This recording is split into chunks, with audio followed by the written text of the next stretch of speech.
Hello and welcome. Thank you all very much for being here today.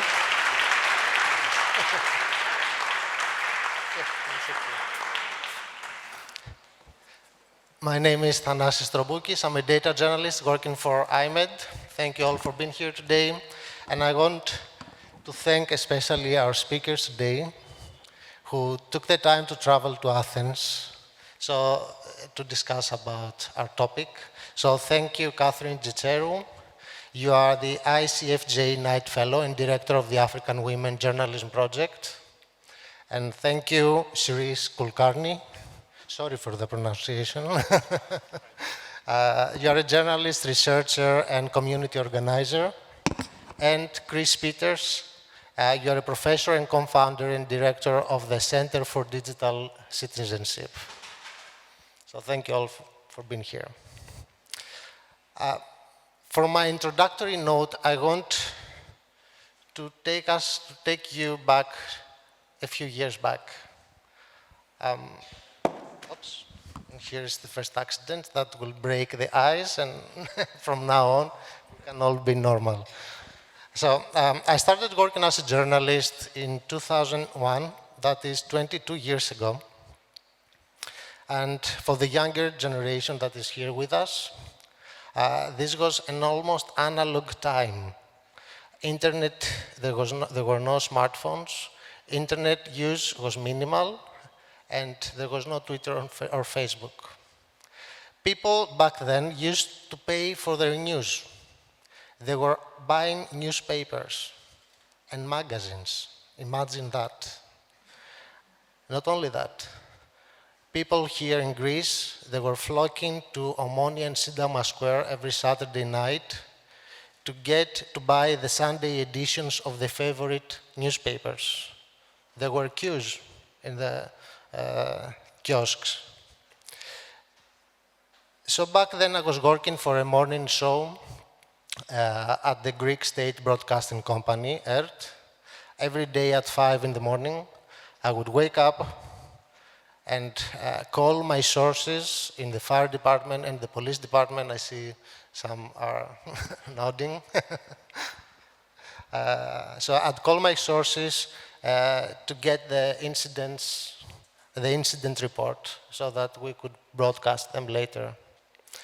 So this phone call was the first and essential step towards informing the public.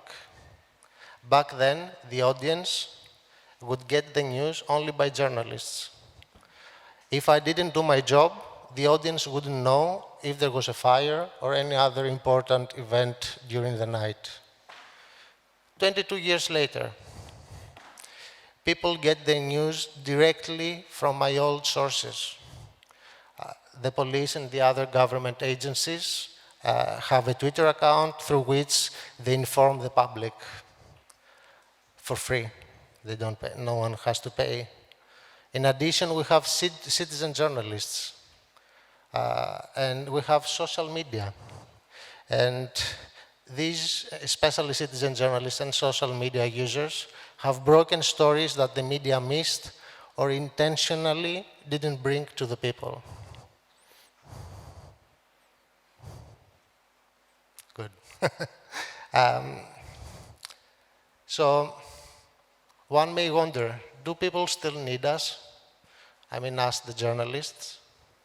We discuss often about the viability of the media industry and the business model on the impact of the social media, but we have neglected to take a critical look inward. So for the next 90 minutes, give or take, we will go one step back and ask ourselves, is journalism that we are producing today making our society and democracy better? Do we actually still need journalism? So, Shiris, how would you respond, or how would you approach this topic, this question? Yeah, so actually I had some thoughts prepared, and then I was really struck by Jamie's presentation and some of the things I've heard the last couple of days and the last couple of months. And we hear a lot of talk about trusted sites.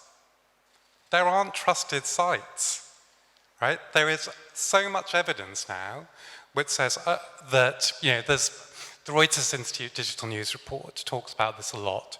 So somewhere between 30 and 40% of people across the world say they trust even the news they use. So this is people using news, and only around 30 to 40% trust it. So that is gone, right? Getting back to the theme of this conference, that is gone. So actually, of course we still need journalism. We need people to tell stories that help us navigate the world, right? Because that's where fairy stories come from. Fairy tales are to help us navigate the world, and stories help us navigate the world, and we need people to tell us that. Whether they're the people who are journalists now, or the kind of people that are journalists now, or whether we can broaden that definition. Citizen journalists are not journalists, they are journalists, which I think you agree. And so broadening that definition is super, super important. And Jamie also mentioned, that perhaps, for example, we do too much reporting on rich white men. What he didn't get to was why that is. Any thoughts on why we do too much reporting on rich, white, metropolitan, straight, able-bodied men? Because they're the journalists, largely. They're the people who are deciding what is on the news. I mean, I've had someone in the Sky News newsroom say to me, "You don't get racism anymore, do you?" Not as a question, as a statement. So that's horrifying, right, full stop. But it gets even more horrifying when you think that is a person who decides what goes on the news. So we need journalism. Do we need that journalism? I don't think so. So actually we've got to look at our newsrooms, the stories we tell, and it comes back to my stuff, my work is in storytelling. So it's who's telling the stories, what stories we're telling, and what we're telling those stories about. Thank you. Catherine. I think how we're telling the story is also very important, and I agree with you when you say it's who's telling the story and who's determining what story to tell, because I think when he was talking, I just remembered he talked about Iran and the fact that there's very little focus on that. But then one thing that came to mind is when the Queen died and everybody was singing a song about her death, but it was how it was told, it totally ignored what it meant to different people. She wasn't our queen, but she impacted my life. But that wasn't featured, it wasn't an issue. And I think today we are asking whether we still need journalism. I think we do. But we also need to understand who we are first before we start talking about what crap, excuse my French, what we are giving our audiences. Because we need to be able to put in our context that we're talking to other people who are not like us. For me, as an African journalist, I believe we need journalism now more than ever, because we do not have the power, as it were, or we do not have access to changing algorithms that determine my part of the world is downgraded, and I don't have to talk about the platforms anyway, but what concerns me is not going to be of interest. That how I am reported, and I mean this, me, myself, not me, Catherine, but my region, my people, even people in the global south, how we are reported by externals, and we are given that as our picture. We need journalists like us to be able to change how we are perceived. So we do need journalism, but it's the kind of journalism, how we do the journalism and who is doing it is really critical. And also what issues we are amplifying. Seriously, as I was talking to somebody upstairs and I was telling them a small blip on the Suez Canal made everybody wake up and realize we're all interconnected. But in our storytelling, you can just see, oh, we are talking about these people, but not these other ones. Or this affecting this one, but not these other ones. We need to be able to realize that the story or the kind of journalism we are telling is a journalism that affects everyone. And how it affects them will bring, I think we're talking trust. We're talking about trust. If you're not giving me the fullness of this auditorium, and I'm only seeing this group, I can tell you I wouldn't believe that this auditorium was full because I only saw 5 people in front. So that's why we need to be able to give, how we tell our journalism and what we are focusing on and what we are amplifying and what we are, quote unquote, prioritizing is the word, I think. That is where we're losing people, and that's why we are losing a lot of young people who don't see us representing them and their interests, because they are not as fuddy-duddy like me. They have access to, he mentioned about being able to, I was using a typewriter, I've been in journalism since the 80s, so I know faxes and typewriters, and I know a lot of you don't know that, but the young people we hope will come after us, the young journalists who are in the audience today, and the young audiences we hope to capture, if we are not representing them and if they cannot see themselves in our content and how we write, I'm not going to go on TikTok seriously because that's way over my head. But I can seriously be able to tell a very convincing story somehow and get that audience. But I need to be able to understand what it is that they want and tell them in its fullness, not just this cued, I'm God Almighty, this is what you need to see, this is what you need to hear, and forever it shall be. The world has changed. It's no longer that way. Today we are beholden to our audiences. Previously the audience was beholden to us. That's why he could go and tell the police scanner and get the news and tell you there was a thug somewhere or somebody was killed. Nowadays we don't have to do that, so we're being beholden to our audience, and because of that, we need to be representing that audience, and it's not homogeneous. Seriously, it's not me, it's not you, it's all of us. Thank you. Thank you very much. Thank you very much.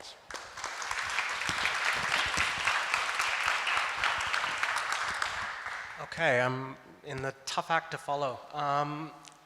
I think I'm sort of here as the token academic. And so as the token academic, I guess I have to do the somewhat irritating thing where I ask, what do we mean by this question? Because I'm sure you've all been in university long enough at certain points. Microphone. Yeah, I'm sure you've all been in university long enough that you can probably appreciate that's what we do. So when I see this question, do we still need journalism? My eyes immediately jump to the we, because I'm wondering, who is this we? Is it all of you who are sitting here? You're mostly journalists, I believe. I'm guessing you'd like journalism to continue, probably both for reasons that are to do with how you view its importance in the world, but also probably because it's part of your livelihood. But I don't know if we can actually talk about the we in such an easy way. For instance, the idea that the public needs journalism. That's what journalism is for. Again, as we've sort of heard just indicated, there are other sources that potentially break newsworthy and interesting information. We also have whistleblowers now. We have auditors who keep track of governments. It depends on what country we're in, right? So journalism obviously fills a role, but a lot of the discussion I heard in the previous presentation by Jamie, which I thought was interesting, was about needing trust largely also for monetary reasons. So there was this sort of interesting tension between we need people to trust us because otherwise how are they going to pay? So I think it's complicated, and I think also when we think about sort of the public rationale, we have to think of the economic rationale. I think lots of people, and I do work on audiences, they'll say for sure, oh, absolutely we need journalism. Actually, like any lecture I give to first-year undergrads, if I say, so what is news and why is it important? They'll always give a really insightful, an answer that I've been hearing sort of today, right? We all know it. Well, it's important to know about what's going on in society, to keep a watch on government, right? Like, it's not a mystery, right? People aren't confused. So what we seem to be asking of, do we still need journalism, is, are people still willing to pay for journalism? And I do think that's a fundamentally different question. I also think another interesting which you were sort of hinting at, is we're also typically viewing that in terms of democratic societies, right? But there's lots of authoritarian societies where journalism is fairly central to the whole practice of how they maintain their authoritarianism. We don't even have to also go to authoritarian societies. I studied Fox News for 4 years, which I wouldn't recommend anyone doing. And I can certainly tell you the political right in the US needed Fox News, but I can also tell you most people probably in this room would not say that's journalism. So I think we get a very complicated, this is the classic academic, it's complicated. Because when we say, do we still need journalism? Well, yeah, I think there are very many important issues around the world around power and equity and representation that need to be told. They're often not told in ways that are necessarily proportional to their impact. That's what Jamie was referring to with Iran. But again, I think if we're going to say, do we still need journalism, are we actually asking about this in an abstract sense, or are we actually asking, do we need people to pay for it? Because I think unless we come up with a more radical model, one that embraces public funding far more boldly, I think a lot of journalism simply will disappear because, frankly, advertisers don't need it anymore, and they're what funded it a lot in the first place. Thank you very much. So I understand from the first round of the answers that we do not, it's pretty clear that we do not need this kind of journalism that we are consuming right now. First of all, allow me to say that feel free to jump into the discussion, just raise your hand and someone from the production company will bring you a microphone. The idea is to discuss with each other about this kind of issues. Yes, sure. You? Did you raise your hand? Yeah. Here, there, to the lady. No, to the lady, please.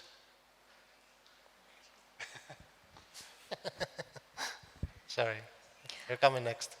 Thank you very much. It seems to be that what we are talking about is, do we need the form of journalism that can be economically viable in today's climate? My question is, can this climate that fosters like high competition for people's attention create this nuanced analysis of reality that we as consumers need? Because we can tell if it's not useful for us. Like if it's sensationalizing the reality, we have no use for news. Thank you. Yeah, like, I think I'm going to half agree with you and half disagree with you. So I think the biggest problem for journalism is that it used to be a monopoly. So it used to be a monopoly in attention, and it used to be a monopoly for advertising. And so lots of old white guys were on the golf course all day on Friday. They didn't have to worry about it. And then they didn't prepare for the time we are now. I think in terms of the economic sustainability, journalism is a service, right? It's a service industry. We have to provide a service. Largely what we've been doing is doing what we've always done in the past and putting it out in the world, expecting people still carry on consuming it, even though everything has changed. So for example, most people in tech, and we're in a tech industry now, are talking about Web 3. Journalism isn't on Web 2. We're still doing newspaper articles on the web. That's all we're doing. And actually what we're not trying to do is create a product that is going to serve those information needs that you talk about. Something is useful and that has a value to it. So when I'm a news avoider in a sense, because if I watch the 6 o'clock news on the BBC, or if I read a newspaper, I don't often come away thinking I know better how to navigate the world. So that is providing pretty much zero value to me. It's probably making me feel sad, miserable, and powerless, but that is not what I've gone that product for. I want to know how to navigate the world better. So I think the journalism that could be economically sustainable is exactly what you talk about, something that gives you a value, something that tells you gives you useful information to help you, your family, your community navigate the world. So actually, I go to a lot of these conferences where we talk about TikTok. It's not the platform. The stuff that does well on TikTok, and actually would do better on kind of, most kind of news sites, is explainers. People want to understand what the story is. They want the context. People care much less about breaking news than journalists. They actually want entry points to a story. They want to understand how we got here, what happened, and actually, importantly, what lots of journalists wouldn't regard as news, where it's going to go. They want to understand the full context. So I think I'm half agreeing with you, half disagreeing with you, but actually it's that, I used to talk about reimagining journalism. I talk about reclaiming journalism now, because funnily enough, I was speaking to someone the other day, if you look back at the LA Times of like 1920, 1930, it's doing explainers. So it's actually the business model of advertising which kind of messed that up. So there's some really interesting kind of economic content, user need, and actually journalism as a service product, stuff that goes into answering all that question. Thank you. And the gentleman here in the front row, please. Thank you. I'm a journalist from Afghanistan. Well, we think that we really need journalism. In the place like Afghanistan, the people do not have access to all information. If you compare Europe with Afghanistan, so there are many differences between Europe and Afghanistan. What do you think that the journalism that we approach in Europe is still working in Afghanistan, like the same regime that now the Taliban are in the power, and they block the journalism and they block access to information, and everything is broadcasting at the TV or in the media, the radio. It has to be checked with the Taliban, and the Taliban have to approve it, and then it have to be broadcast. So my question is that do you think that we still the same journalism approach in Afghanistan, or no? We have to think a different way out for the Afghanistan, like the social media, Twitter, Facebook, and TikTok. Thank you. There's a really interesting study called the Worlds of Journalism study done out of Munich, which Reuters is the one that a lot of people know about, which is a great one too, about how people use journalism. But Worlds of Journalism actually is interviewing journalists, by a guy called Thomas Henich and lots of others. I think it's in 70 countries around the world, and they've done it over a number of years. And what they would point to is, when you're saying, do we need a different type of journalism, the argument that report would say is, well, it's already there. I mean, when you talk to journalists in these places, it's already there. So we can't ignore that history. So the role of journalism, what journalism is supposed to do, the relation it has with the state, the way that it challenges authority. I mean, do we still need journalism? If we follow that research, we can't talk about that in a global context, because not only are the institutions different, the infrastructural and delivery systems, the types of media are different, but actually how journalists themselves would self-define journalism within different countries and cultures around the world varies so much. I would be extremely hesitant about taking a Eurocentric approach that assumes that the best form of journalism and the way it should be produced all around the world is to take a sort of liberal, rational model founded back by white guys in like the 18th and 19th century, which established the idea of the free press and the fourth estate, and say that's what needs to march around the world. Because I think that would ignore some pretty important distinctions, which, if we elude over them, are highly problematic. So that would be my take on your question. I just wanted to say, add to that, because I think we cannot all be one size fits all and then call ourselves journalists, because we all work in totally different environments, seriously different. And our own culturalization is totally different. And I cannot then therefore say I'm a journalist in the image of Chris, because the way he was brought up is society, his community, the evolution of his media literacy, if you want to call it that, even how he consumes media, is all different. And I think based on your question, for example, under a very authoritarian government, there are certain things we could not say. So we learned, and our audiences learned, how to read between the lines. We were writing what we were supposed to write, but they understood when you use certain words, they meant the opposite. That way I was safe. The authorities were okay with us, and they kept us alive in the sense that they didn't shut us down.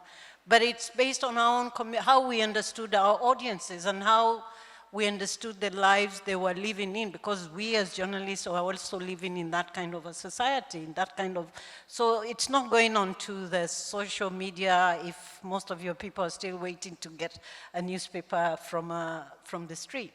It's learning how to appreciate that role we have set ourselves as journalists, which is to help them understand, I like the word you use, navigate this madness we call life, navigate our societies as complicated or as simple as they are. And I think when you try and put yourself in a pigeonhole of this is journalism, but this one isn't, then you're in trouble, especially when you're living in a situation where you really don't have much of a choice, seriously. Most of us haven't had that luxury of choice. I can be or I don't want to be. So I think that for me, once you understand that, then you're better able to do the kind of sharing information with your audience that helps them navigate that madness in your own situation, our lives, our societies. And nobody should say you're not practicing journalism just because you are able to tell the story or give the information in a manner that your audience or the people you're targeting understand. I don't have to do a Washington Post 1700 word to tell the story of what is happening. Maybe not. I don't need to use all the bubbles, all the bells and whistles for people to get to understand, if I'm using data for that matter. Because I need to understand how are they going to consume it, and does it make sense to them? Because remember, guys, we're supposed to be telling guys stories and getting them either excited or getting them angry, usually wanting them to get angry so that they can do something, or giving them information so that they can do something. Make a decision. I'm not going to vote, or I'm going to vote, or I'm going to take my kid to be vaccinated, or I should push for the vaccines to come through, or something. Because if we did stories so that just people take it and they sit back and relax and nothing happens, then what's the use of journalism? We do it so that people can do something. And getting people to do something, we need to be able to know which is the best way to communicate that information. And I don't think anybody tells you how to talk to your shosho. I mean, shosho is, in Kikuyu, is grandma. There are things you tell your grandma, you won't tell your dad, but there are certain ways you tell them to her. So that's the same way I kind of think about it that way. If I'm going to be sharing information, because that is my role as a journalist, I don't need to pigeonhole myself and dress myself up to be something I am not, or she will not be able to understand where I'm coming from. So in a very convoluted ways, all I'm saying is there's no one size fits all in terms of journalism. And when I say we need journalism, I was thinking in terms not us, we don't need it, well, we need it for the money anyway, if you're a journalist. But I think society needs journalism. And good journalism is not going to be put in a pigeonhole, described and put in a square, nice, fitting nicely. It doesn't, and it will not. It may have been before, but it is not fitting any pigeonholes. And that is why we are struggling today, all of us, trying to understand how do we keep on telling or sharing information. The business model died? Maybe not. Maybe it's the way it should have been from the beginning. We don't own the audiences, they own us. Sorry, could I just emphasize something Catherine said there, which I think is super important, and I enormously agree with. but actually lots of journalism organizations in Western Europe wouldn't agree with, and that journalism is about getting people to do things. And I really believe that. Like agency, providing people with agency is one of the key roles of journalism, I think. And I think it's the problem with the notion of journalistic objectivity, which is a big old mess, right? Because, you know, in the UK or in Western Europe, we use, well, I say we, journalism organizations and the managers of journalism organizations use objectivity as their get out, right? Because what they're actually saying is, we're reporting in a totally disinterested way on a system that is over there. We're not part of that system. We're not part of a system which is about maintaining power structures. And that's what we are in Western Europe, right? We are part of a system that's maintaining power structures. So to give just a really simple example, which I use a lot, when we do cover the budget every year, the terribly clever interactive coverage is along the lines of, as a result of this budget, you will be £125 a year better off, right? Everyone does it. And it sounds fact-based, it sounds objective, but hang on, that's not journalism. That is an ideological statement which says that a low-tax, small-state economy is good for us per se. I may want more money spent on education, hospitals, etc. Who are the people that want more money in their pockets? It's those rich, white, metropolitan men who send their kids to private schools and use private health education. And then actually what happened in the UK was someone came along and said, we should have higher taxes to pay so that everyone had free broadband. And everyone went, that's mad. But that's because journalism creates the discourse where you can't have a conversation about taxes because it's perpetuating those power structures. So do you agree that we are part of an elite? 1,000,000%. Do you agree also that we are part of an elite? Journalists? I have to admit that we are, and we may try and pretend we are not, but unfortunately, and I'm speaking this from a point of knowing that in some societies, in some communities, you're considered amongst the most educated. I mean, I don't understand why they do, but anyway, they insist you have to have a degree in something. If not in journalism, you can be a doctor, but still, then you can become a journalist. They insist on that, and how many in our society are able to actually acquire that kind of education? And even when, and unfortunately, I think this is the one thing which kind of kills me sometimes when I look around the kind of reporting that comes out, not only in Africa, but elsewhere, where journalists all of a sudden are on the other side. Okay, I'm a David and Goliath scenario, yeah? I'm always the guy who's for the underdog, I believe. But when you look at some of the reporting that is coming out, and we place ourselves on the side of the Goliath, and I'm like, wait, I thought we're speaking for the underdog. And we don't seem to be doing that and by the way, when I talk about David and Goliath, I'm not just talking about strength and weaknesses, but also in terms of othering, because the otheration is done by us, because in our reporting we do those people over there. That is how they are. That is what they're doing. That is what we, and I think we are part of the problem because we put ourselves on a certain pedestal, and we cannot even imagine that we've placed ourselves on that pedestal and take offense when anybody does point out to us that we are putting ourselves there, but we are pretending we are talking about the people here. I'm sorry, I'm just going to say, I feel odd here. I feel I'm going to have to stand up for the journalists. As the journalists attack the journalists. I'm not sure in terms of the question, are journalists, I'm not one again, are journalists an elite? I don't know if you mean cultural elite or like economic elite. I think economic elite Well, some of the owners, yes. No. The journalists, definitely not.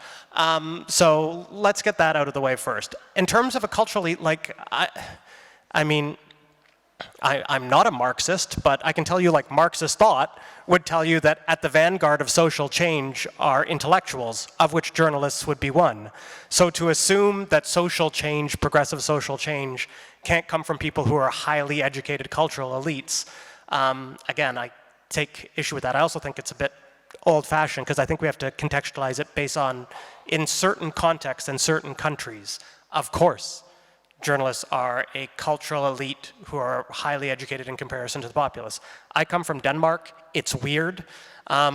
It's the one place when you look at the trust statistics where like 79% of people trust the media. They're kind of like okay with it. So it's this really weird bastion. It's also a bastion where like 29 or 30% of people get a university education. So are the journalists an elite then? Actually, lots of the old ones don't have a university education. They don't even have to go to university. They actually still go to something called a professionshøjskole. There's a little Danish for you. Like, so at the risk of saying, hold on a tick, I think we might want to say, is there anything wrong with necessarily being elite, and what do we mean by that? Does that determine the type of stories we'll tell? And two, are you actually an elite?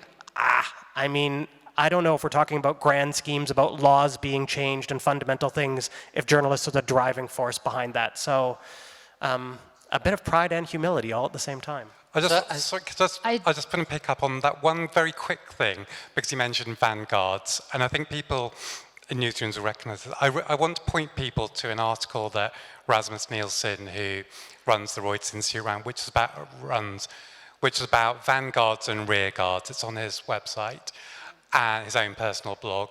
And in it, he talks about the people in newsrooms that want to change stuff are the vanguards. The people who don't, and there are very many of them, are the rearguards. And the vanguards are the women, the people of color, the people with disabilities, all the people who the system doesn't work for. There are people who the system works for, and they don't want to change. I just wanted to add something to the question of are we elite or not?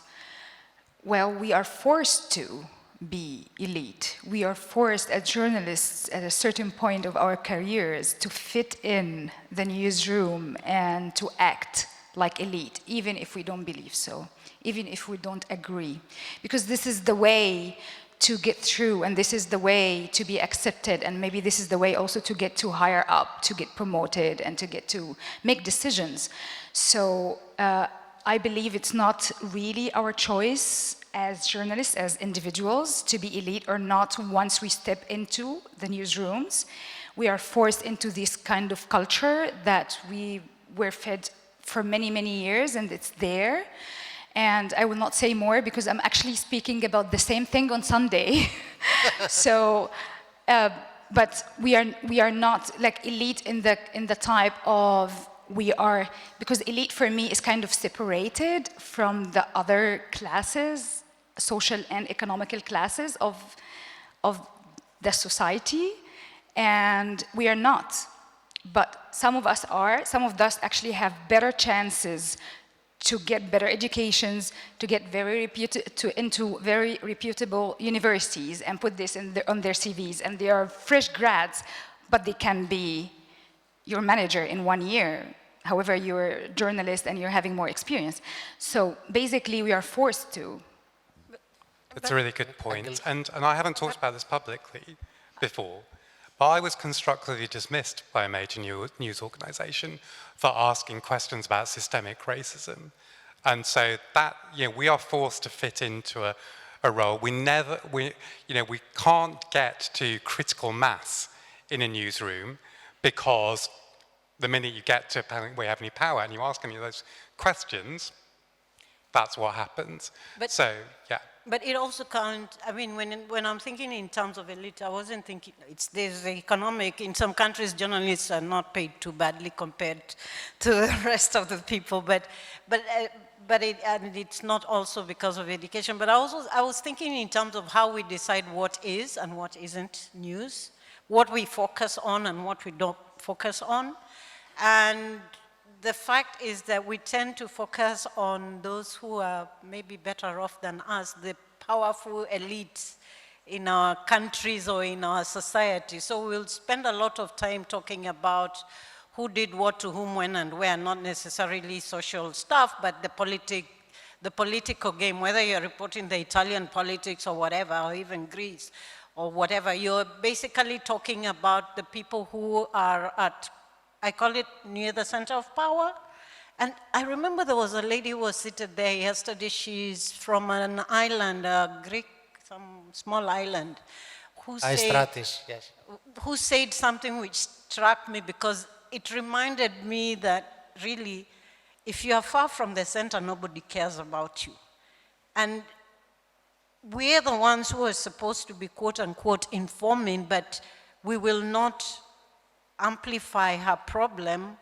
I mean, I believe that island had suffered the same problem that was going on in Athens during the financial crisis, but that view, that opinion of that islander was not important. We did not see. There is a distance, I think. This and is what she said. And yeah. maybe it's not an elite, but there is a distance between ourselves and the public. Distance from I saw the a lot of center. hands raised. Agilos, and then the gentleman there. Do you have a microphone, sir? No. Can we have a microphone on the third row here? Hello, thank you. My name is Agilos and I'm a journalist. I was just listening to the conversation primarily pertaining inclusion and representation within newsrooms. And I do absolutely, understand it, because some of us at some point in our lives have, faced the situation of trying to fit into a mold in order to be accepted within a newsroom, or have made changes in order to fit that mold. But I also, while having that conversation, I'm still mindful of something, one of my professors asked me at journalism school during the first few months. When you want to cover a story, you have X, Y, Z story, and you have the possibility to assign it to 2 different journalists. Do you assign it to the one who might be part of the story, let's say, culturally, ethnically, or otherwise, or not? And why does that matter? Why should it matter? And I'd want your take on that. And the second point that I wanted to make is, yes, I understand there are many rules that need to change. Many rules probably need to be added to, make for better newsrooms, more inclusive newsrooms and representative newsrooms, and provide better news product to our audiences at the end, because that's what we're talking about. But when we're talking about the need for journalism, in the end, at some point, we're talking about the need to have a specific set of rules as to how you create that story that helps people navigate the world. So there needs to be a set of rules. Rules are soothing, and rules, can help you provide quality journalism. So you need to have some rules. Whether, we need to talk about the rules, we need to add new rules. There are different rules from country to country pertaining to the context, to how, to what's the relationship between journalists and people in power. Maybe there may be a need for different rules, but there always needs to be a set of rules that we can agree on is journalism. Right. That's what I think. Okay. Sure. Allow me, Cerise, I want you to answer the first part of the questions, because I know that you have a strong point on that. So, gosh, I mean, they're really, really good questions, and they're questions we wrestle with all the time. So on your first question, I'd go a step back, in a way, as Catherine talked about, how and why are we assigning those stories, and what's the aim. Because I'll go another step back. In a way, it's a thought experiment I use a lot. So imagine, I'm working in a newsroom in the UK, and I say to an editor, or I say to the editors of all the news organisations, if everyone that worked here was a journalist of colour, would your output be the same or different as it is now? If you think it would be the same, then you're deluded, right? That gets back to that nonsense of journalistic objectivity. If you think it'd be different, then you're accepting that something is wrong with what you're, and maybe they wouldn't accept there's something wrong, there's accepting that there's something different about that. So the thing that's interesting to me is what's the difference? What are different people's experiences, their perspectives, their different way of looking at the world, frankly? What are they bringing to that? And in a way, the difference is the important thing. And that can be brought to, it doesn't have to be them being part of the story. I've never actually done any stories really around being a person of colour or working, the thing I'm best known for is uncovering an enormous pensions scandal. But I'm bringing a different perspective to that. And actually the way I do my journalism is different. I work from a different cultural background, where actually the thing that helped get me that story was people that didn't really want to talk about having lost their pension because they were steel workers. I said to them, if you don't want to do it, you shouldn't do it. I got in loads of trouble with my editors for saying that, but I thought no story is more important than people's well-being. And that is coming from a different cultural perspective, a lot of that, actually. And so it's the difference that is interesting to me. And on the rules thing, I don't think there should be rules. I think there should be questions we ask ourselves about these stories. So I did a piece of R&D which came up on kind of new ways of storytelling, and I came up with something rather pompously titled The 7 Building Blocks of Reflective Journalism. And that was around the narrative, and we found that the inverted pyramid structure simply doesn't work. Context, as I talked about earlier, people want context. What's the content? That tax problem. Agency, which is that has to be central. Tone, how are we talking to people? And transparency. I say to journalists, particularly political journalists, you can either have people trust you or use anonymous sources. You can't have both.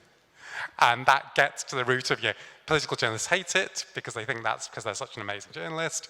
But, so I think there should be questions we are asking ourselves, and largely those questions we're not asking ourselves a lot now. One short answer, because I see a lot of hands that okay, I'll just try to say, I think this is interesting because I sort of said at the start, do we need journalism? And I sort of made a joke, well, you're all journalists, so of course you think we do, but I find it interesting that the direction of the questions for the last sort of half we've gone is about newsroom practices, which, by the way, is all really important stuff. But with the do we still need journalism, we've sort of migrated away from this public who apparently you're distanced from.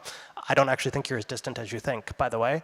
And it's become about, which I think is just sort of, as I sit here observing this, I think is really fascinating, that of course, Barbie Zelizer, the American scholar, once said, journalists are sort of a very strong interpretive community, and this is exactly what's happening here. You sort of start talking about anything, and within, I don't know, it's like 6 degrees of Kevin Bacon, but it's like 6 degrees with journalism. It's like, by about question 6, we get back to like journalists, what we do, the newsroom, the practices. So it's this sort of natural practice to fall back into it. And as a person who studies audiences, I'd say, interestingly enough, they're interested in the types of stories that are told. I've yet to ever hear one in 10 years talk about, I wonder what the composition of the newsroom is. Which doesn't mean it's not important. Just because you don't see how the sausage is made doesn't mean that who makes it's not important. Of course it is. But they care about the content, and they care about, is it there when I need it? They're not on journalism 1 hour a day like TikTok. They have no interest, most people, in doing that. They want it to be there when they need it, when it becomes relevant in their lives, and they're usually alerted to that not by who's first or what news organization comes first, but actually by their social networks, which means social media is actually kind of a good thing we should embrace. I think it's true. They want to know, to get information that they can use, information that matters to them. But if you have a scenario where the only person who's talking about information that I need is somebody who doesn't look like me, they cannot empathize. They cannot understand which part of the shoe is pinching me. And that's why having diversity or diverse content producers or contributions or understanding or placing or being able to add nuance to issues is really important. I mean, okay, let me explain why I'm doing I this. agree with you, by the way, just so we're clear. I'm just We have a lot thinking, of questions. For the longest time, and I know it's not only in Africa, it's also in Europe, we have news that's been given to us, the fairer, actually not fairer, the stronger sex. 51% of us are in the world, so we haven't been making those decisions about the content that is being given to us or being issued to us by anybody who looks like us. Decisions are being made for us, by us, about us. And I'm thinking there is a huge opportunity we as journalists are missing if we don't bring that. And I'm not only talking about gender in terms of gender diversity, but even in terms of other diversities. And that information I can use. Maybe it might be useful to you, but it will not be useful to me because it hasn't taken my perspective. That's why it's important to think about how our newsrooms are composed, who is making those decisions, and what nuance, if any, are we adding, and how inclusive is that content, because that information is only useful if I can relate to it. If I can't, it's a waste of time. Next, sorry. I mean, there's a way out of that, actually, is, because I actually don't talk about I have audience. one more question, and we have only 38 minutes, so let's keep it a little bit shorter so that everybody have the chance to speak, if I may. So the gentleman there. Yeah, thank you. I'd like to focus on the interplay between society and journalism. I was wondering, how can we foster inclusivity and representativeness in journalism? And how can social media act as platforms where collaborative journalism can be there between citizens and journalists? I mean, we are discussing all these during this session about, I think it's about two polars, two journalists and citizens, that they have never been brought together as a whole. How can we really bring them together? There is a famous quote, I don't really agree with that we have the democracy that we deserve. Do we really have the journalism that we deserve? Yeah, so on the first thing, so I run something actually in Wales where I look called Inclusive Journalism Cymru, which is Welsh for Wales, because the reason this started is because I got invited to be on a Welsh government working group, and I turned up. There was 25 people, and I was the only person of colour. And I was like, this is absolutely ridiculous. This is not what the future of journalism could and should look like. And so I set up this network. But I've been thinking a lot about this. Now, there's a very big difference between what journalism organisations think they should do to foster diversity or inclusion and what actually fosters inclusion. So do not do a diversity internship if you can't guarantee me that your organization is a safe place to work for people of color, disabled people, etc., because otherwise you're just bringing people into horrible spaces. And I've had to go in and speak to the head of the BBC in Wales about it being a horrible space, despite the fact they have a diversity internship. What we want to do is broaden the pipeline into journalism, right? So to make it seem more accessible and to give people that possibility to become journalists. That is not something you can do overnight and you can put in your end of year report, which is what journalism organizations want to do. What they actually need to do is invest with children, schools and parents much earlier on. So when they're 10, 11, 12. Because, you know, for example, in my culture, in Indian culture, journalism, they may have this right, is a very low status career. And so I actually had to fight with my parents to become a journalist. It wasn't whether I wanted to be a journalist wasn't the most important thing, it's whether I could get that past my parents. So it's working, you know, earlier on and it being a longer term process. Also, coming back to that issue of trust, if your organization routinely harms harms people of color, disabled people, etc., it's a rational decision not to want to go and work for that organization, right?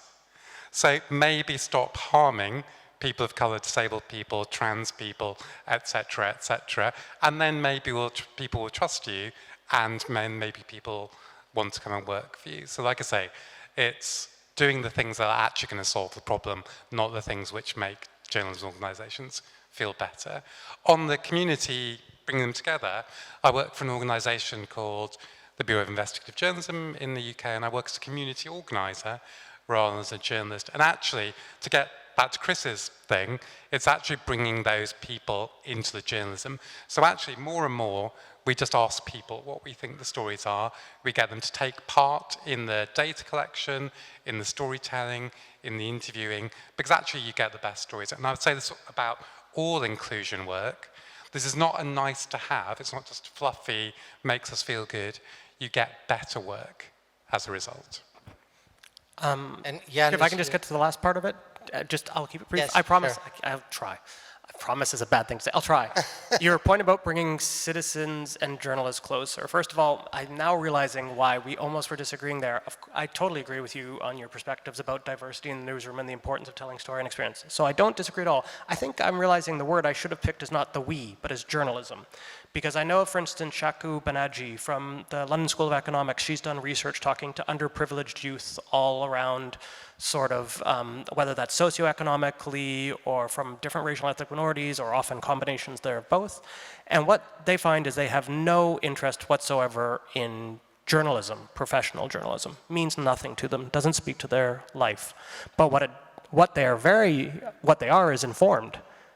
They're not lacking knowledge of politics. They're not lacking knowledge of things we would think of as journalism. They're just getting it through other networks. So actually, I think the idea that journalism and citizens are far apart, well, maybe professional journalism and professional journalists may be somewhat far apart, but I don't actually think people's knowledge of public affairs information and the citizenry is as far apart as you think. When you talk to people, I'm always amazed, frankly, with talking from old to young to everyone. Again, this has been in Denmark and the Netherlands, but there's lots of other research that speak to this. People are incredibly well informed about their local area and often about national issues as well. It just may not be through journalism. Yannis. Hi. Okay, I'm Yannis. I'm not a journalist, so I'm interested in the analogy that has been drawn between storytelling and journalism. The way that we talk about journalism as something that helps us navigate the mess we live in, and the claim of objectivity that it's not entirely objective. But if we view journalism as a storytelling that helps us navigate the mess we're in without a claim for objectivity, why not choose poems or movies or songs That's a good one. that reach people even more? I'm a lyricist myself. Why shouldn't people buy my songs instead of a newspaper?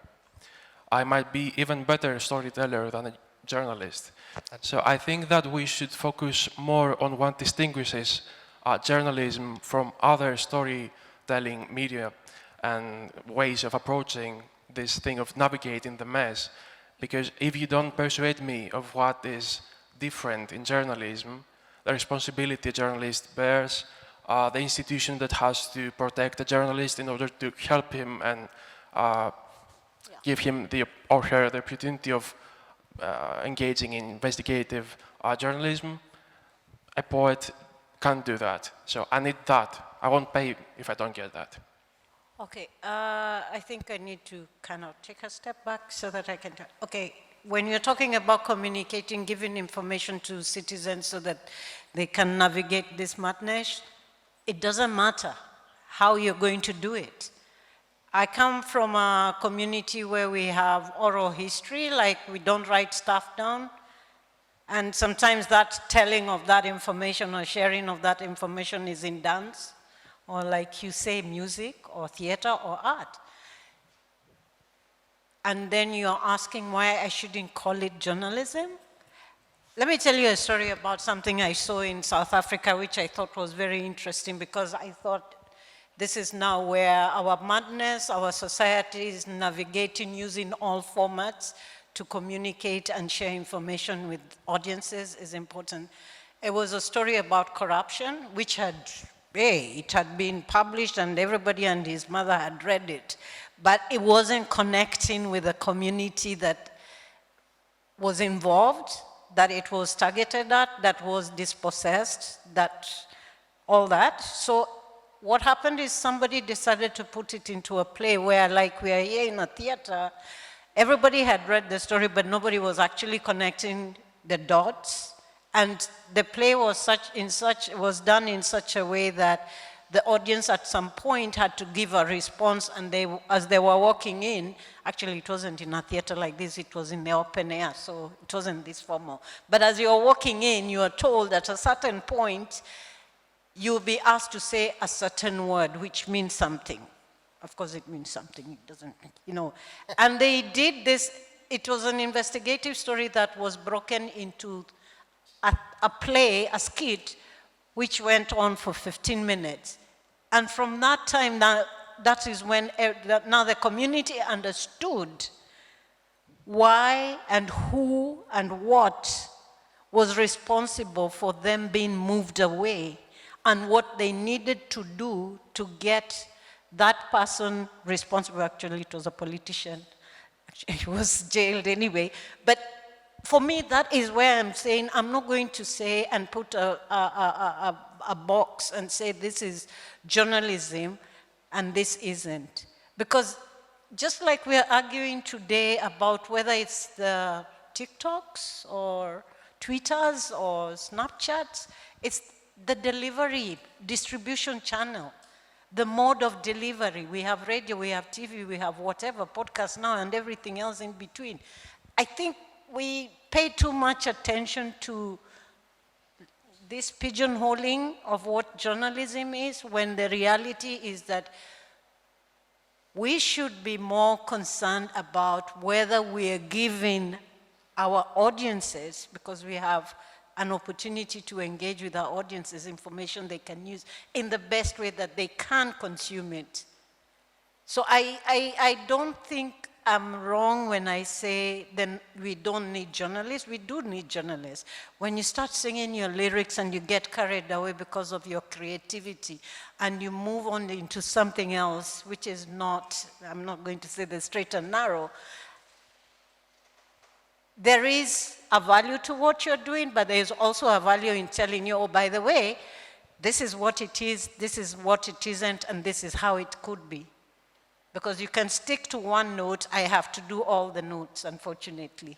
And sometimes it's not pleasant, it's not something the audience may want to hear, but I have to tell it to them anyway, because it's important for them to make informed decisions about what it is that is facing them. So I don't give them the one, I'm not saying you're a one-noter, I'm just saying I'm not just giving them one side of it, I have to give as complete a picture as I have to do. And that is why we journalists exist.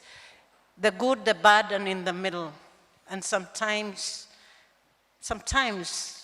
rarely, but occasionally the good, a lot of good. Because I think also journalists tend to be very depressing, and we do stories that tend to divide people, and anyway. So we're good people, but sometimes we just need to kind of look in the mirror and say, today I'm not looking too good, and change. That's it. We got one more question here. Thank you, and thank you for the beautiful conversation. I have to admit that when you put this question about being elite, I was really shocked, because I thought, what are they saying now? Me and my colleagues that have like 800 euros per month are elite? Is this true? I mean, we're not the kind of journalists that shame our profession. And I was thinking, and then I remembered to quote Louis Althusser, okay, what is the role of the journalist? Maybe to reproduce ideology and make the system work. So, okay, is this our job? No, this is not our job, this is not our role. And then I remember what Thanasis told, that 20 years ago, what was going on back then, people were actually paying to be informed, to have journalism. But back then, journalists weren't like gender blind or color blind. I mean, of course, there were journalists that we loved, but they weren't the mainstream journalists. So back then, were there people that they're asking the same questions, that we wanted that kind of journalism? And why nowadays we're asking this?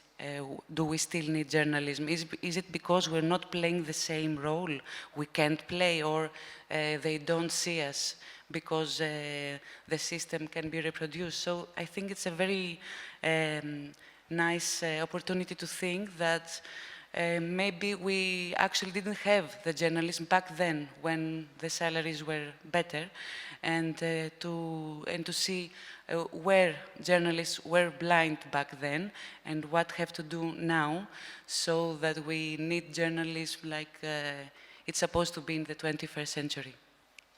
Actually, reflecting society. This is exactly why we decided to do this panel today. So thank you for noticing that. Can I say, I yes, think... one more here. Oh. Yes. And then together. Hi, thank you for the nice discussion so far. I wanted to go a bit with Chris's logic to look at the question again. And I think we should ask ourselves, at least the journalists among us, do we still want journalism? Because sometimes I feel like we're getting in this, we desire to attract people and to go into TikTok and become clowns and do things that we're not supposed to do, just to get audience. And I think we need to go back to what made us decide journalism. Because it's not the need, I think. No, if anyone chose journalism to go to make big money because they needed to do that, wrong choice. So I want to go back to say that what made us become journalists is that we wanted to become journalists. We wanted to say stories. We wanted to tell people what's happening out there, or a reality of one person or a story of another. So I think that we need to go back to wanting to do that. And then by doing it, then we will find the channels to communicate to people. Maybe we do not need journalism. Most people, like, if journalists go on strike one day, many people will be happy. Like, TV is gonna show funny programs, and radio is only gonna play music, and they're gonna be like, ah, life is good. But many people need journalism, and it's the politicians that want interviews and they want to show what they're doing, if they're doing anything. It's the creators, artists, filmmakers, poets, lyricists. So I think we need to go back to wanting to do journalism, and then things will eventually find their way to the public. Okay. Yes. I'll do my best to quickly tie them together and then hand them over to the other panelists who will do a better job. There's like a really boring academic, there's a really famous study in my field from 1949 called What Missing the Newspaper Means. And what it was there was a strike, actually a delivery strike, postal strike in New York in 1949, and no one got their newspaper, and people missed the routine. Didn't miss the content. They missed the routine. So that's the problem you face today, right? Is that there's other things to fill the routine constantly. And in that respect, going back to this point here, sort of the why do we do it, are we the elites and stuff. I feel, if I'm being 100% honest, I feel the argument journalism makes for its value, its public value, has frankly been a crappy one. I think you as journalists, elite or not, could make better arguments, frankly, because if we look back to what makes, because you all keep talking about it's essential for the public, it's essential for people to know, but let's look at the things that are, like, okay, if we're talking from a market point of view, like, markets are not altruistic. Markets were not invented to support nice stuff. They support things that makes profit. So my argument would be you have to look to the public, which is something that journalism has been like, but no, then we'll be mixed up with government and we'll be authoritarian. Yeah, but if you look at actual public goods like hospitals and educations, who funds them? The public. How do they fund them? Actually, this gets back to the last talk, through taxes, because again, asking people to pay for something gives them the choice, right? If you want it to be an essential public service, you have to make them pay for it. And the reason that's important, getting back to this person here, on creativity, is you're assuming that creativity is always emancipatory, is always nice. A lot of people do actually, if you talk to people, they don't discern where they learn from. It's from a mixture of popular culture and news and education and their friends, and honestly, it's almost impossible for them to figure out what. So people do learn through creative things. They also learn bad things through creative things.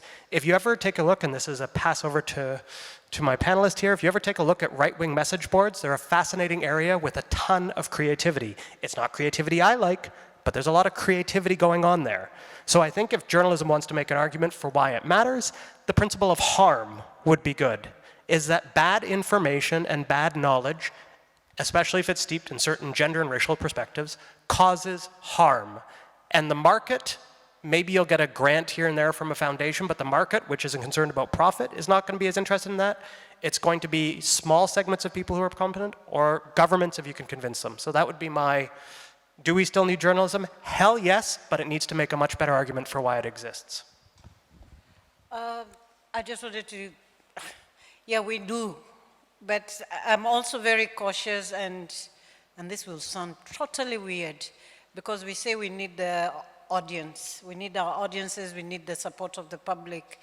But my concern, the way we're doing it now, where we're looking at news organizations going for reader revenue, it kind of starts getting me worried again that we're creating divisions where none should exist, because we're supposed to be serving the whole public, but the way I see the subscription or even a membership, so you're a member, it's like an exclusive club, member of the membership plan with a newspaper, and the news managers are interested in retaining you and serving the subscribers. Again, you're creating a them and us, because whose agenda is going to be heard in this sense?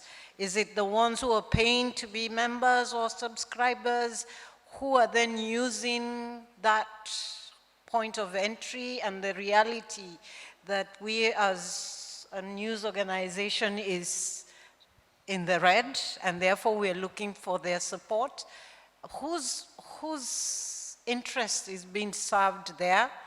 I know we say that some subscription models are to allow for everybody to access that information or membership, but I still get concerned that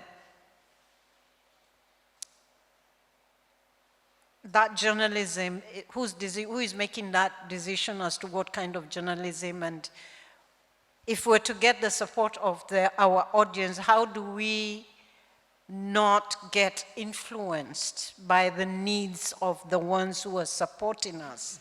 Because I think that's another slippery slope, which might end up having people, just a section of the community yet again. That's why it needs to be a public good, funded by, like, independent from government, just the way that the courts are funded and independent from government in places, and it should have money to function, because otherwise, who's going to pay for it? I agree with you 100%. but I don't see where the money is coming from. It gets back to the money unless we look at public funding models. I always thought, like teachers and doctors in some place, you have X number of journalists, just like you have X number of doctors per population, X number of teachers per population. Why not X number of journalists per population? That'd be a fantastic funding model. I can only imagine the Greeks who listen to you right now. But I love the way you put the question. And I work a little bit in mental health, and I'm going to do a little bit of pop psychology on you and go back a step from, you said you wanted to get into journalism because you wanted to get information out to people. But I think it might be even a step back from that. It's because the reason I became a journalist is naive and idealistic, but I want the world to be a better place. And I think that's why you became a journalist as well. And I think that's why the best journalists become journalists, that actually want the world to be a better place. And it comes back to Catherine's point about getting people to do stuff. It gets to Chris's point about harm. You know, you don't get the transphobic journalism, you don't get the racist journalism, etc., if it's a public good, because then you have barriers to that, right? So that's why I talk about reclaiming journalism, not reimagining journalism, because that was always the point of journalism. That's why journalists always became journalists in the past, and I hope we can get back to that in the future as well. So, hello. My question is, there was a big talk about bad information that we should protect our audience from. And there is kind of the point of this, this whole forum.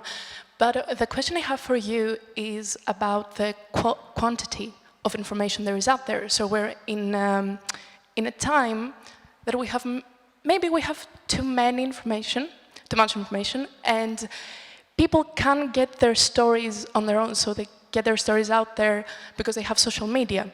So the question for you, that I have for the panel is, should the journalist act as the filter between all this information and the information that should get out there and should get the focus? And if yes, doesn't that make the journalist part of an elite? Because he is the one who chooses the news. So that was my question. Also, just to add on that, I read somewhere that chaotic information is for free, good information is expensive. Yeah. So I don't know if you agree on that. Yeah. Yeah, I mean, on that, we haven't talked about it a lot.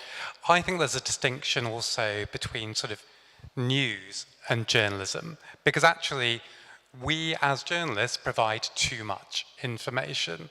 So an example I use of this is about 3 months ago on the BBC News website in Wales, the top story was a crash on the main motorway in which one person had died. Now that is what most people would regard as news.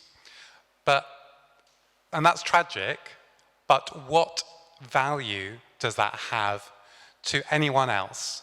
Like, how does it help us navigate the world? We're producing information, but which has really zero value, and that's what we call news. So actually, I don't think we can be a filter, because that information's like out there. But in a way, what we can do is we can say, we're producing a product which actually gives you information you can need to orientate yourself in the world, that actually answer the questions you have about the world, will help you figure out what this policy means for you, what this event means for you, that kind of stuff. That is, that's providing a service. There's always going to be too much information out there, but we can actually say, well, actually, this is really useful information. And the thing is, I think, journalism organizations want to produce content. It's very hard to say we're going to produce less content, but actually, I think that's actually what we need to start thinking about. Yeah. I think we can't filter all the crap that is coming out because it's been produced faster than we can filter it, and I don't think it should be our responsibility. I think our responsibility, especially in a situation we find ourselves where there's information coming from everywhere and everything, and good and bad, I think it's to try and educate our audiences how to navigate this. Like, I'm not going to I know when I started the fact-checking initiative, I actually wanted to do just budget and public finance. Seriously, just that niche. And then it morphed into something else altogether with. But for me, the idea was just to, when I was debunking some of those claims, is at the same time show people how to identify what is wrong and what is right, and how to identify the truth from the lie when it comes to budgets and public finance. And there's a lot that can be said about that. I know it's a full-time job for anybody who wants to do that. But because if I have an audience that can be able to be discerning, it makes my life so much easier, because then they'll be able to identify the bad crap from people you shouldn't trust and the stuff I'm putting out, which is trustworthy. And they'll know that because I'm not hitting them on the head and telling them, see, this is what you need. They'll be able to discern that because they have understood. They can, I'm not forcing them, but they can be able to explain why they are consuming me, not Chris. Because they trust me, and they trust me because this and that and how. But him is a little bit questionable because of this, that, and the other. I think that's the value we bring on as journalists, and that's something we cannot, as a public service, that's the number one right now. And that is the one way, I think, a sure way of making people trust us, or trust us more. Because I had this conversation. Is it that we've always been trusted, or is it that because the business model has collapsed, we've all of a sudden, ooh, they no longer trust us? I don't know. Anyway, but that for me, the service we can do as journalists. We can't be a big filter. We can only try and educate our audiences to discern the good stuff from the bad stuff. I'll just steal from, I'd held a much smaller conference. I have no idea how you guys are doing this. I'm still a rec from a conference I did last week. And so I'm going to steal directly from one of our keynotes who was there, who is Gina Neff from the Oxford Internet Institute, and now is moving over to Cambridge, where she's running a study on technology and democracy. And she's this good speaker, and she did this classic thing. So I'll now ask all of you too. She looked at Facebook. We know that Facebook detects things for, you know, when there's sort of child pornography or hate crimes or things like that. But of course it can't catch everything, so they have to have people as well looking for that. Facebook's pretty big, I think we could all agree. How many full-time staff do you think Facebook hires for the entire globe to basically do the human harms? There's some sort of very tech term for it, but the human harms division of Facebook. How many people around the globe would you guys guess it is? Is it, I'll do it her way. Is it more than 500? Show of hands? Okay. More than 100? Okay, so less than one, more than one. Okay, I know the more than fives would still be up. Is it sort of between 50 to 100, do you think? Under 50. Congratulations, you're right, it's 15. 15 people. You're asking, should journalists filter all the crap? There's no hope. There's absolute, and it's a pointless thing to pretend we don't live in a world where basically social media platforms and also online forums and everything else exist. People will find things, that's not the point. I think I'm closer to the idea of making choices about what type of content you do and do it well, and trying to, and this gets back to actually what Jamie was saying, is trying to form a relationship. Actually, I wouldn't be so worried about young people. Young people grew up actually in a time where they're used to paying for streaming and research. The issue is actually those from 25 to 40, a demographic I now slightly fall north of. But actually young people recognize they have to pay for something if they find it useful to them. So I think focusing on relationships by doing really good, meaningful stories is actually the way to go if we talk about business models. Just a really small and simple question based on what Mr. Peters said. Do you think that we're here today discussing this certain question that if we still need journalism, because in a certain rate, social media and of course citizen journalists and all that stuff has taken the spotlight at the place of media and journalism. like there are all these platforms and all this social media that basically I'm a user of Instagram, of Facebook and all that stuff, okay? Every day I see news and all that stuff that I might see them on the news at 5 o'clock or something, okay? But I've already seen it on all those platforms. Do you think that journalism is basically, you know, pushed down from all these platforms and all these people that are using these platforms? Maybe transformed by these platforms, right? I don't know if anyone wants to a short answer to this question. Yes. I was just going to say something. Before the internet, were we not telling stories to each other? We did, all of us, and we gossiped and shared good, bad. The thing which has happened is because of these technologies now, they can spread it, we can spread our stories further, faster, and the monopoly we used to have as journalists is no more. Waiting for the, you were saying people queuing for the newspaper. I think it's the mode of delivery. What it means is that now, whereas we used to, okay, if you're a newspaper like me, I mean, I'm a news person, we used to wait until 12 hours. You know, you could send your newspaper, you had 12 hours lead time, as it were, and then you put it out. But right now, that isn't there. So now we need to think, what are the stories we want to tell, and how are we going to tell them? And then, are we able to answer the question, so what? Like my mother would ask me, so what? So you've told me what? That's the thing we are struggling with. How can we tell, how can we help citizens or audiences answer the so what? Because the gossip, the noise is going on. It will always happen. It's just that now technology has made it possible to not only scream louder, faster, to more people than who are you, journalists. So I think it's just a matter of reorientating our thinking and how we tell these stories and what we are saying so that we can stand out in this bubble of noise. How do we become the trusted voice? It's by answering the question, so I've consumed all this, so what? Why should I care? What does it mean? Put the microphone close. Oh, sorry.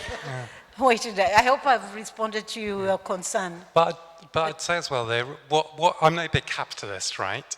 But what's supposed to happen when you don't have a monopoly and you have competition?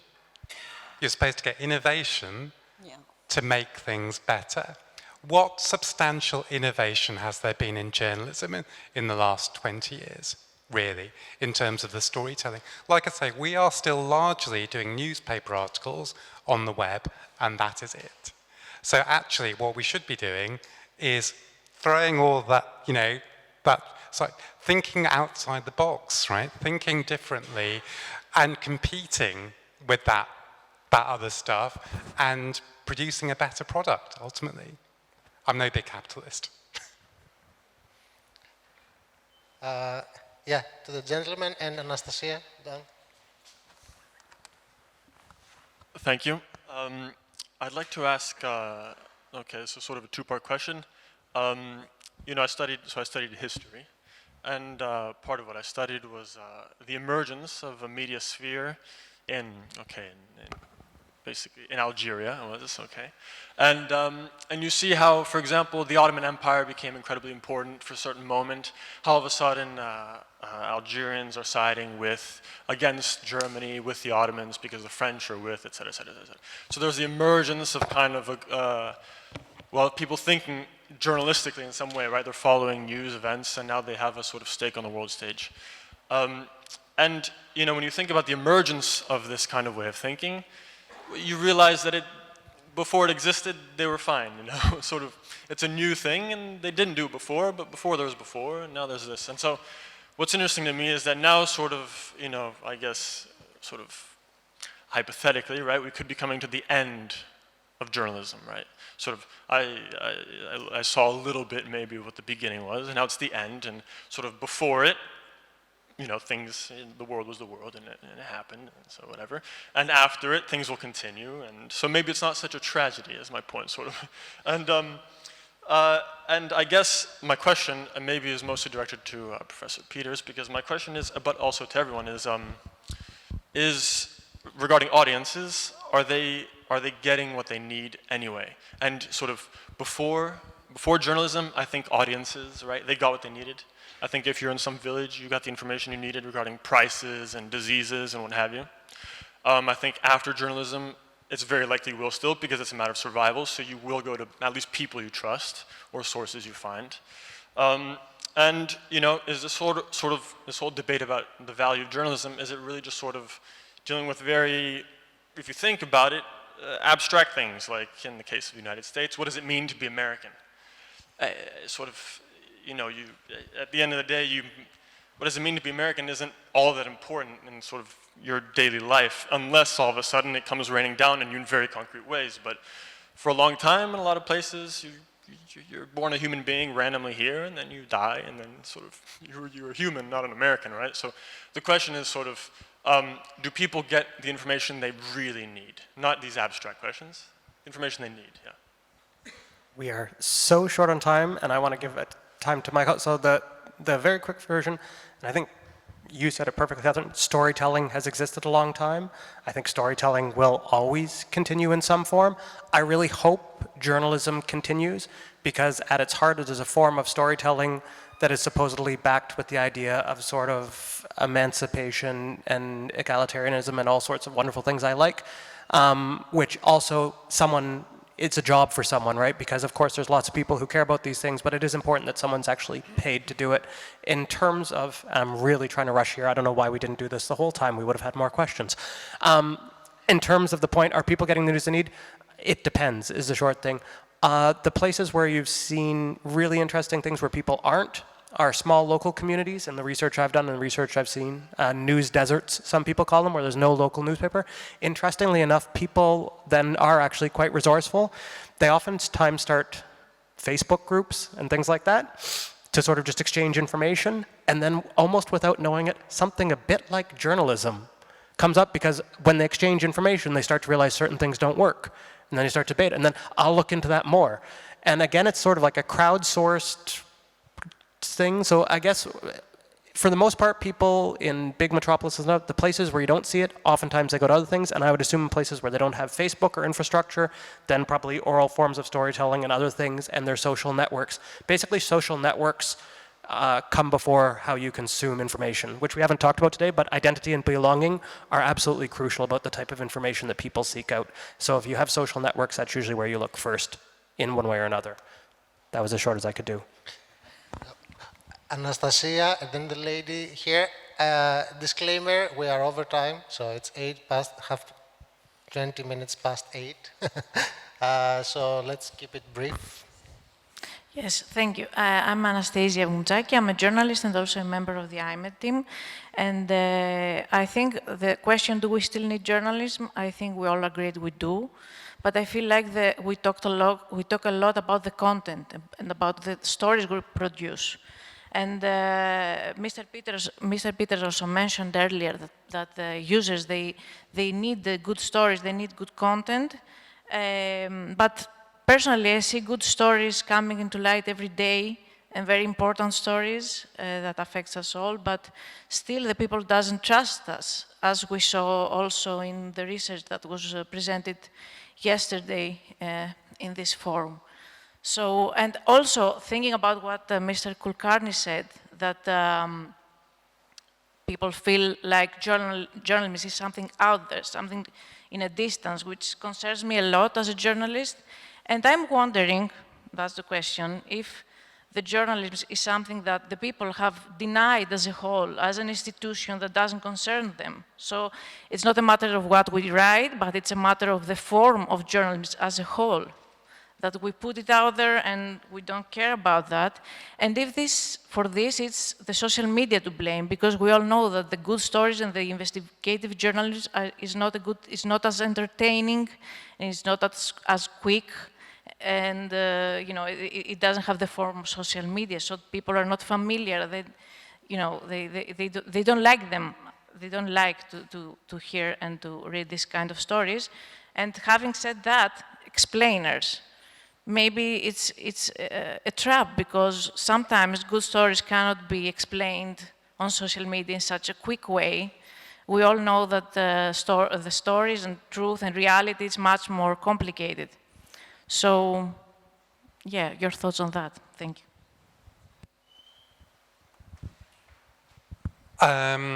So yeah, I think I disagree that you can't tell those stories in a kind of smarter way sometimes. So for example, at the Bureau of Investigative Journalism where I work, there's an incredible investigation that's been going on for 3 years now about basically a local council which has lost hundreds of millions of pounds to a scam artist, basically.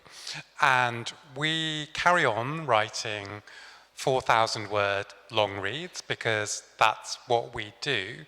But the problem is, I can't explain to the people I want to engage with that story what the story is in 4,000 words.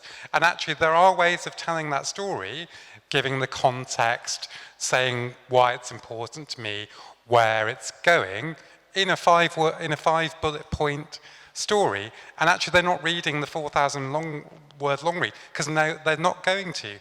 Funnily enough, at the Bureau, our Christmas sort of strategy day, people were talking about, what's the best investigative piece you've seen in the last 6 months or whatever.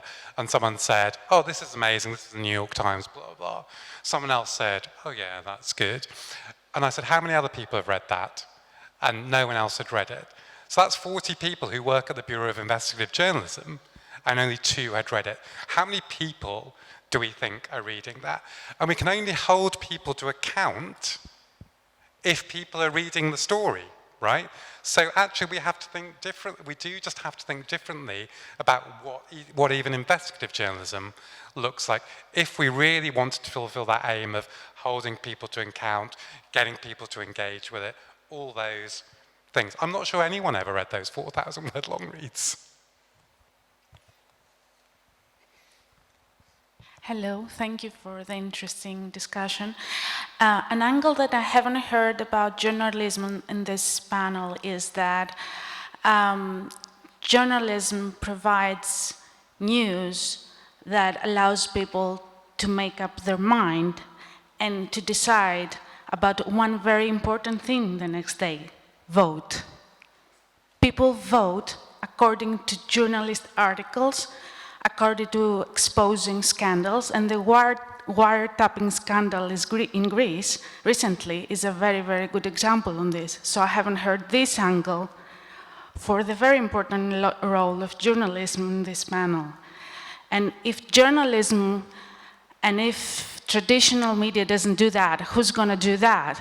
A 3-minute scroll on Facebook and a likey scroll on Instagram, which is full of photos and no info.